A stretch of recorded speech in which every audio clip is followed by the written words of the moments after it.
November of 1944. Winter has come early to Western Europe, and it comes like a slow executioner fog that swallows whole valleys, rain that never seems to end, and mud that clings to boots until men feel chained to the earth. Ahead of the American advance sits a city that looks less like a target and more like a dare. Metz, an ancient fortress town on the Moselle in Lorraine, French on the map but German in the way it had been engineered for war. For more than a millennium and a half, armies had stared at these walls and rings of forts and decided the same thing: not worth the cost. Some tried anyway, many failed. And now George S. Patton, the most aggressive commander the Americans had, drives his Third Army straight into the jaws of it. The story that spreads up and down the Allied lines is simple and terrifying. If this fortress can stop Patton, it can stop anyone. And when the reports reach London, when the Prime Minister reads that the man who raced across France has finally slammed into something he cannot push aside, Winston Churchill gives a verdict that hits like a cold slap in a war room. If Patton breaks Metz, he breaks the spine of the German army. It is not a compliment, it is a warning disguised as prophecy, because Churchill understands what Metz is really doing.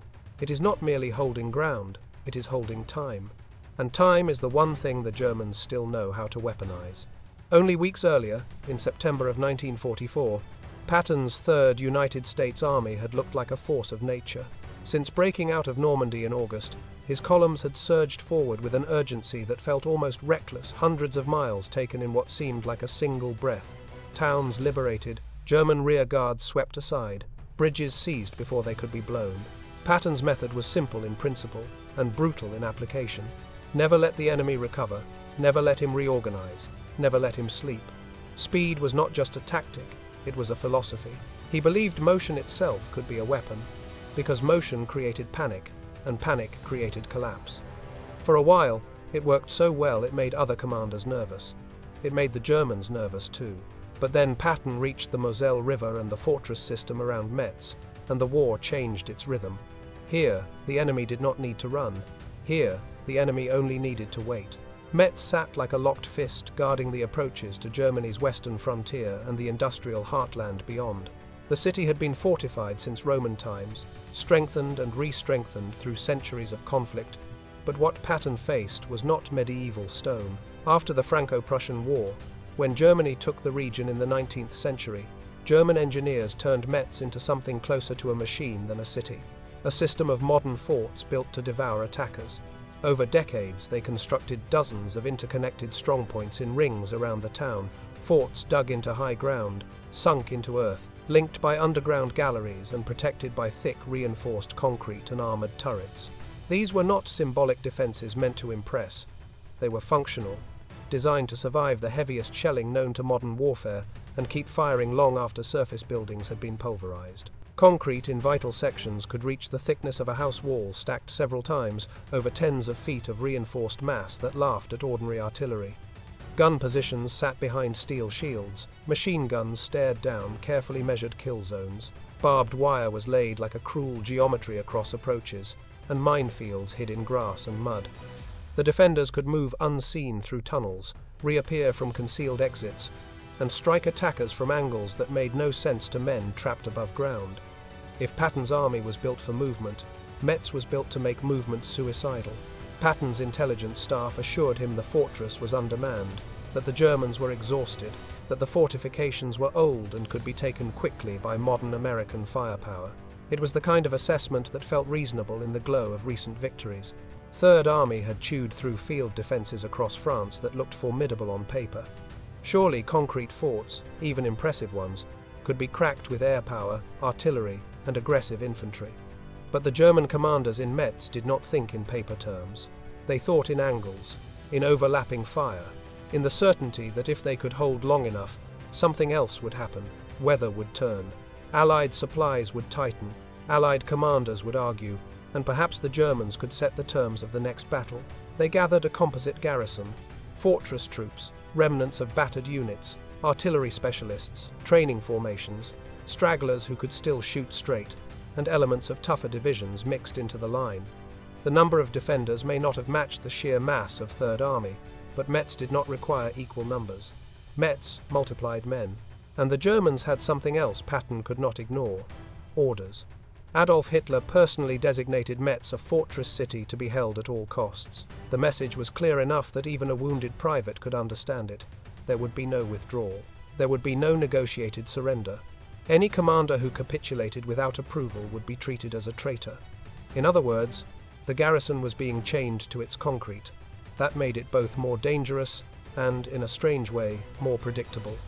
A man who cannot retreat will fight in a narrower, fiercer way. Patton had dealt with that kind of enemy before, but he had rarely dealt with him behind walls that could not be easily broken.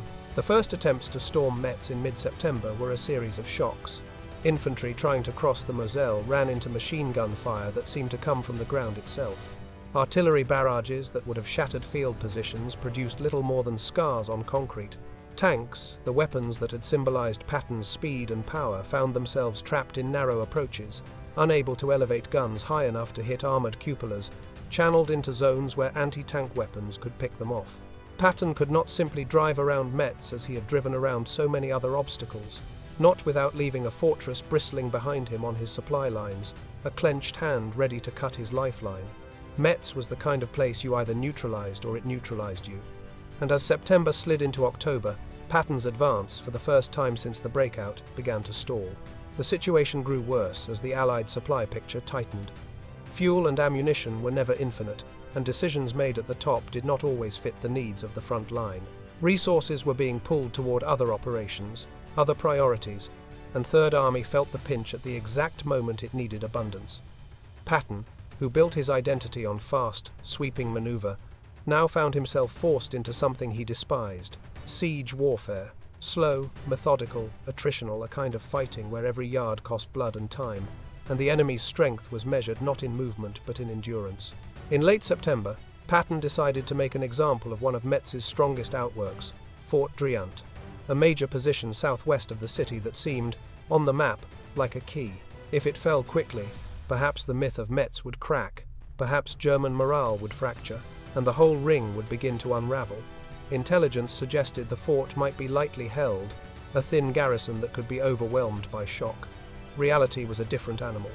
On the afternoon of September 27th of 1944, aircraft from the Tactical Air Forces came roaring in.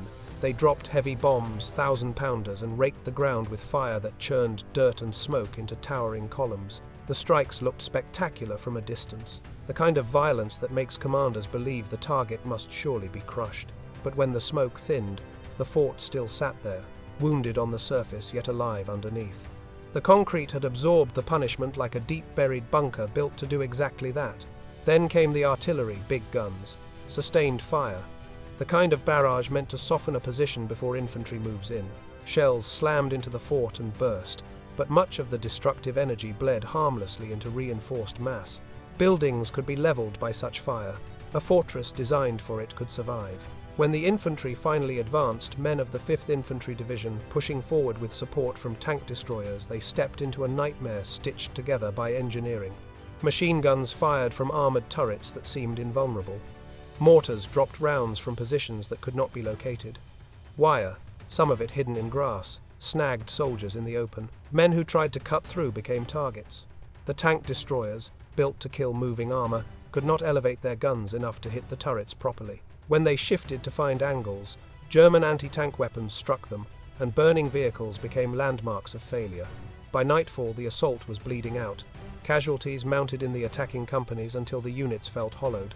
Ground gained was measured in feet, not yards, and it did not matter. The fort still fired. The fort still lived. Patton's anger was famous, but anger did not crack concrete. He spoke with the kind of fierce certainty he used to push men beyond what they thought possible. He would take the fort if it cost him everything.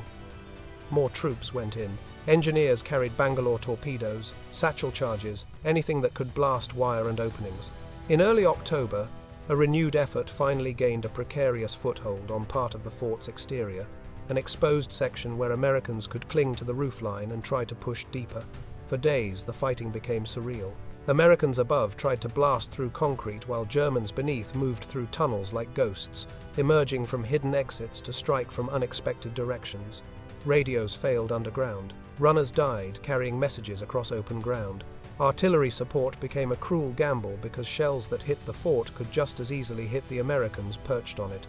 At the crisis point, one message from the front carried the weight of truth. A commander deep in the fight reported that the situation was collapsing, that men were gone, equipment ruined, and another counterattack might finish them. It was not cowardice.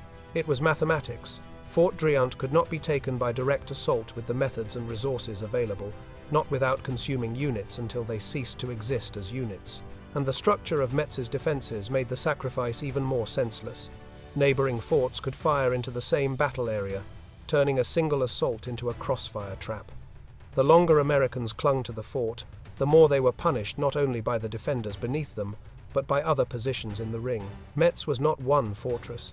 It was a network, and networks were designed to make isolated bravery bleed.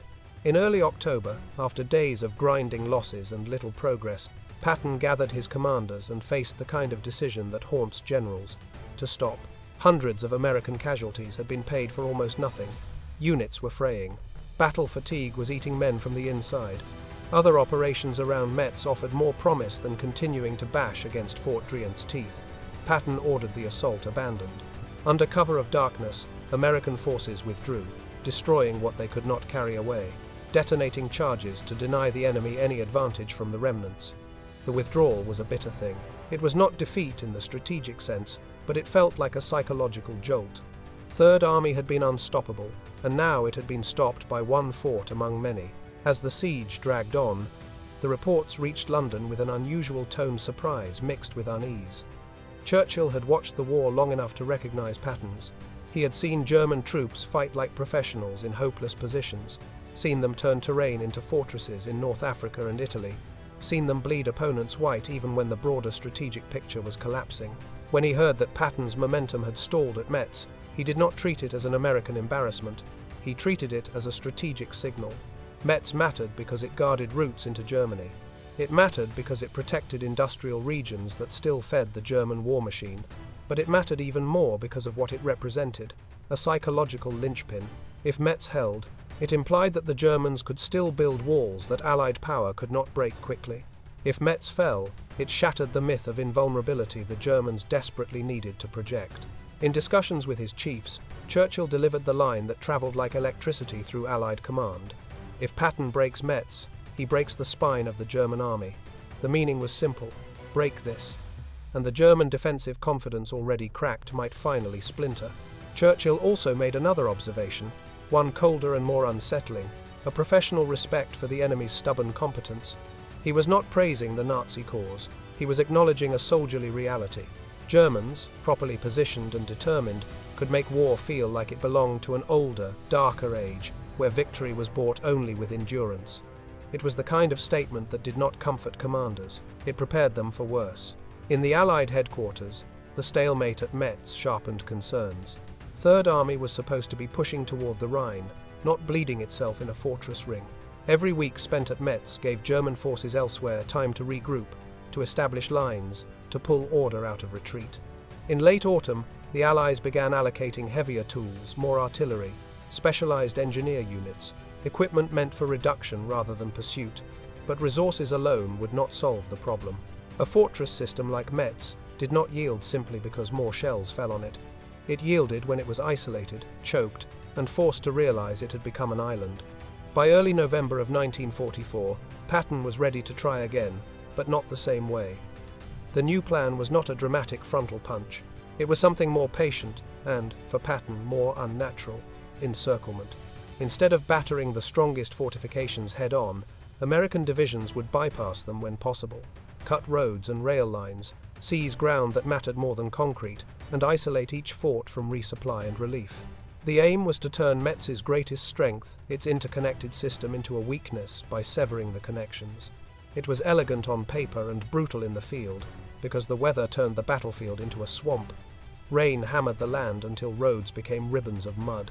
The Moselle rose and flooded, washing away engineering work, forcing soldiers to fight for crossings and approaches under conditions that stole speed from tanks and strength from men. Vehicles bogged down, supply trucks struggled, artillery batteries sank.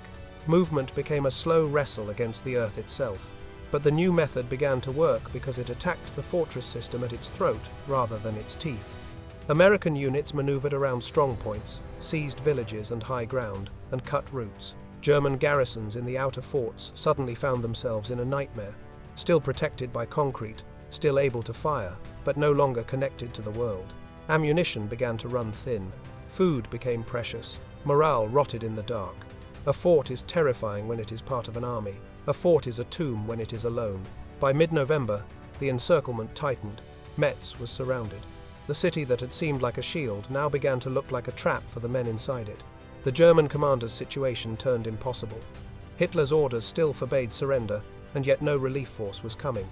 German armies elsewhere were retreating or digging in. The war's strategic tide had not reversed, it had only slowed, and slowing was not saving.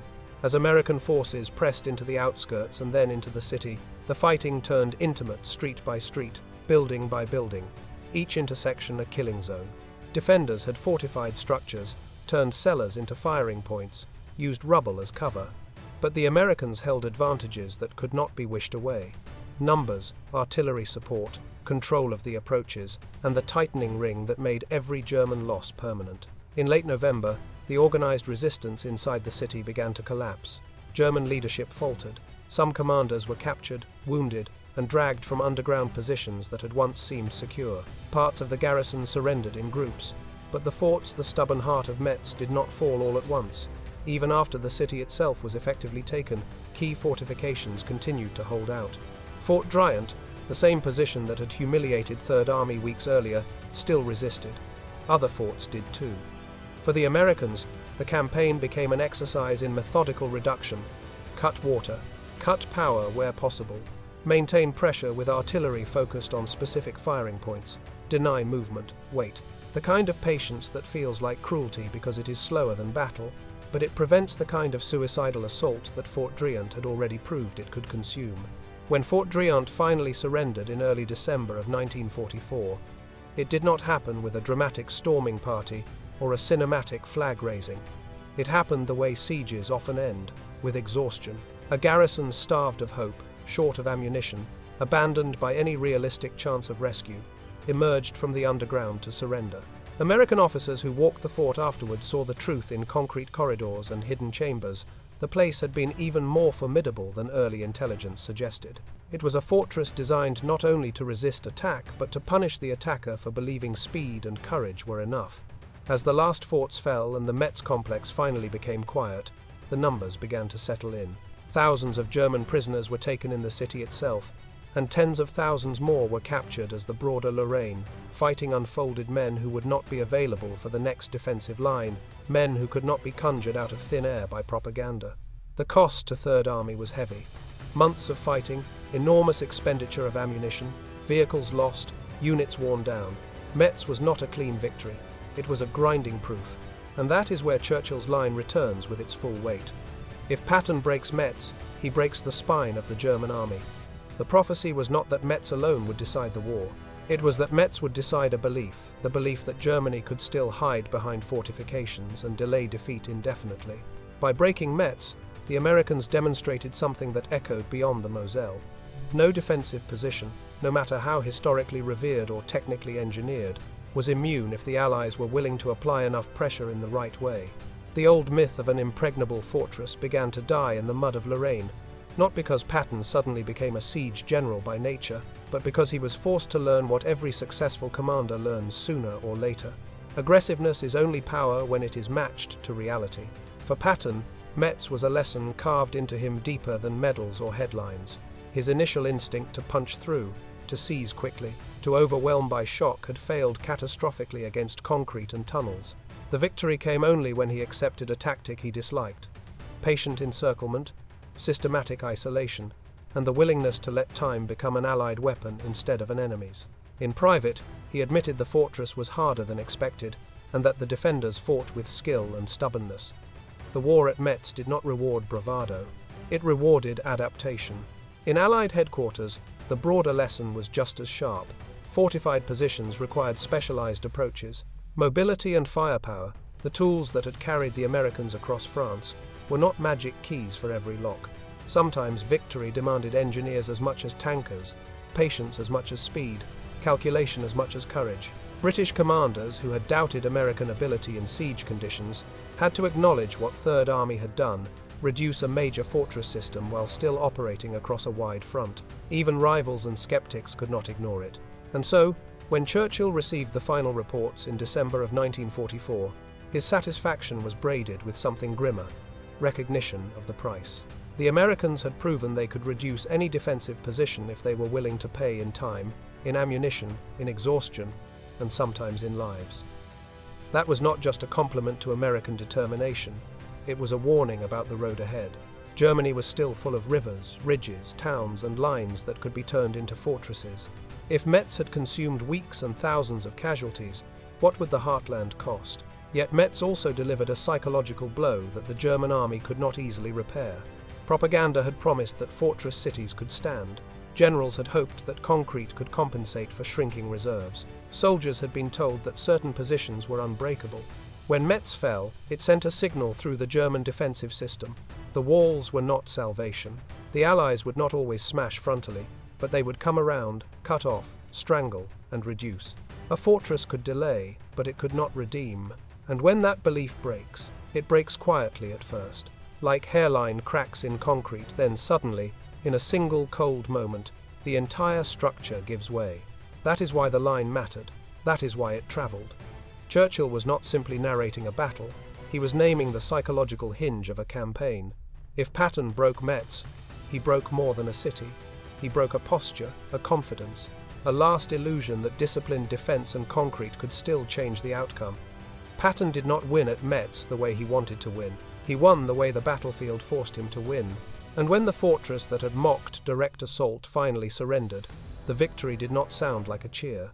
It sounded like a door unlocking in the fog, one that had been held shut for far too long.